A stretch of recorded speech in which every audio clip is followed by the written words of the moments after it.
The Zen saying, you remember the Zen saying said, listen to Jesus, Muhammad, Buddha, but don't get caught up in the names. Listen beyond them. Listen to God's breath. And I asked you to remember those two phrases, listen to, listen beyond. The Zen saying was asking us to listen to them as well as listen beyond them. Have you tried it? I tried it. And when I listened to them, I could not listen beyond them because they were telling me not to go beyond them. When I went to listen to Muhammad, he said, you dare not go beyond me to anybody else but Allah. When I asked the Christians, Jesus, he said, hey, I am the way, the truth, and the life. Any other path is destruction. You cannot listen to them and beyond them. You choose one or the other. The Zen saying has no basis. The third is the character of God. In my book, I went through about 12 points, and I'm showing you only 3. The character of this generic God that formulated all these religions on earth. What is his character if he really did such a lot of diverse religions popping up every now and then on earth? Let's just take one example, maybe 2, maybe 3, of religions. Hindus, okay, you're Hindus, you are Muslims, you're Christians. And this God goes to the Hindus and says, look, I'm going to tell you the truth. Don't you ever believe anybody who says there's only one God. Plenty of them. Gods, demigods, semi-gods, deities, all kinds of supernatural beings. And then he turns around to the Muslims. Hey, have you heard those guys ever talking about there being many? It's all dead wrong. There's only one God, Allah, and only one final prophet, Muhammad. Don't you ever believe them? In fact, why don't you go and tell them that they are wrong? Then he goes to these people. Well, by the way, we said these people, the Hindus, have many gods. Anybody know what the guesstimated number of the deities that are in the peninsula that I come from? 330 million. I didn't hear a wow. Okay. Christians. 330 million? 1. I'm going to give you a tricky one. Not 330 million, not 1, 3 in 1. Now go figure. Well, we might think it is kind of funny, smile. No. Look at the human history. The worst, the most cruel wars ever fought on the face of this planet was because of these differences. So my question is, what was he doing, throwing out these things and watching, having fun, watching the wars? I did not want that kind of a God. I still don't. If a person can just throw out and at some point, either here or here or here or to the others, this God obviously told a lie. I'm sorry. The pluralistic, generic God has somewhere not been truthful. And that is why when I looked at pluralism, it did not stand scrutiny, or neither of the written codes nor of plain common sense, based on the written codes. At the heart of every religion is an uncompromising commitment to a particular way of defining who God is or is not, and accordingly of defining life's purpose.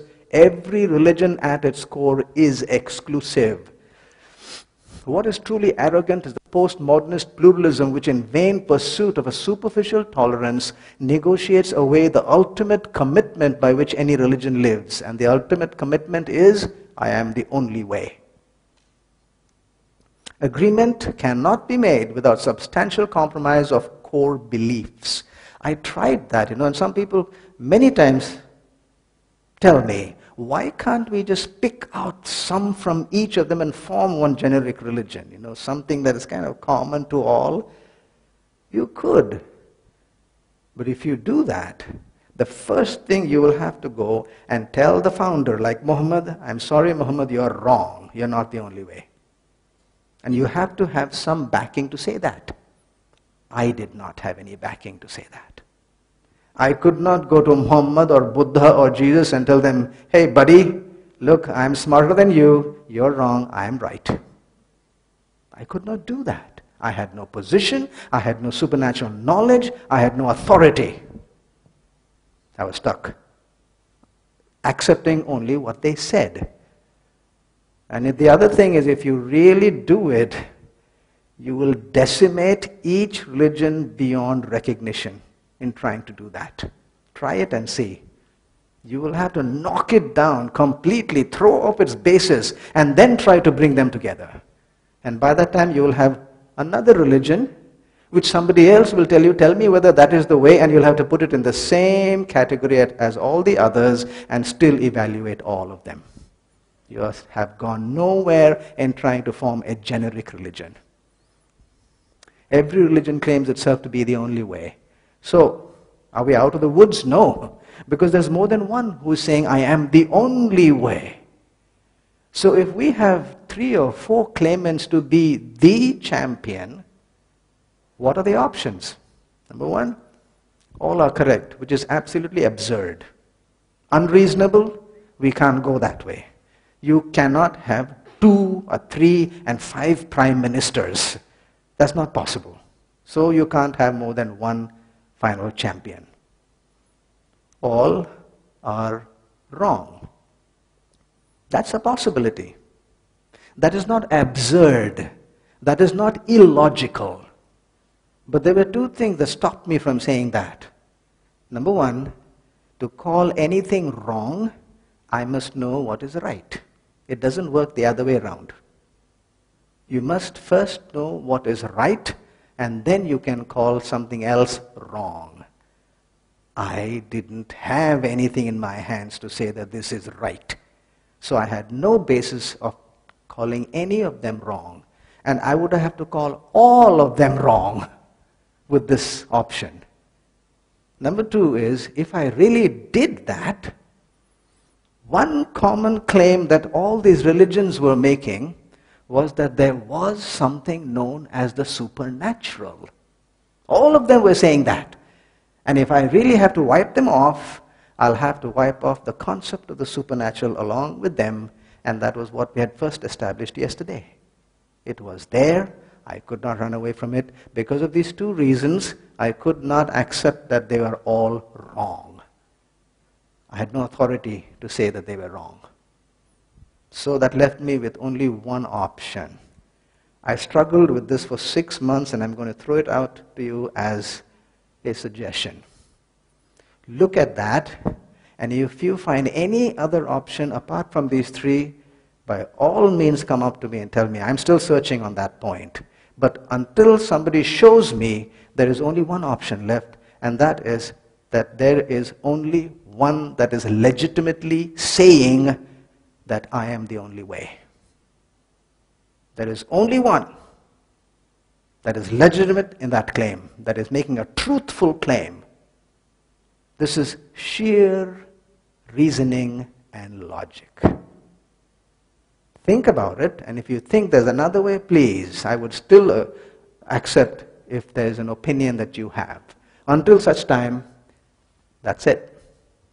And that is what we're going to pursue. So when that came to me, it became a crucial, pivotal conclusion that there's one and only one religion that can make a legitimate claim of being the only way. Boy, it was frightening. There's one and only one way. It was really frightening, because when you come to that conclusion, you yourself are studying and you are faced with that, your first question really is, am I in that way or am I out? It's frightening. And I remember my children going to my wife and saying, is dad losing his mind during the search? It was a compliment, because they were really scared, because I was really searching. If I was artificially searching, they wouldn't be scared at all. So, when I came to that point, I had to evaluate what they were saying again. There's one and only one way. So what is the significance of this? The significance are many. I've just jotted down these 6. Number 1, it's a conclusion reached by a neutral person like you and me. Remember yesterday we stepped out of our philosophies. So we were like a person on the street, and we were neutral. We had no axe to grind. And from our neutral point of view, we came to the conclusion that there is just one way. We don't know which one it is. We have not established it at all, and we may never establish in our lifetime. But that still remains that there is only one way. Number 2 is it destroys the concept of pluralism completely. Pluralism will not stand. Number 3, it has a strong application to followers. So if you are out there, if you are a Hindu, you have no business saying that the other religions are equally valid as yours,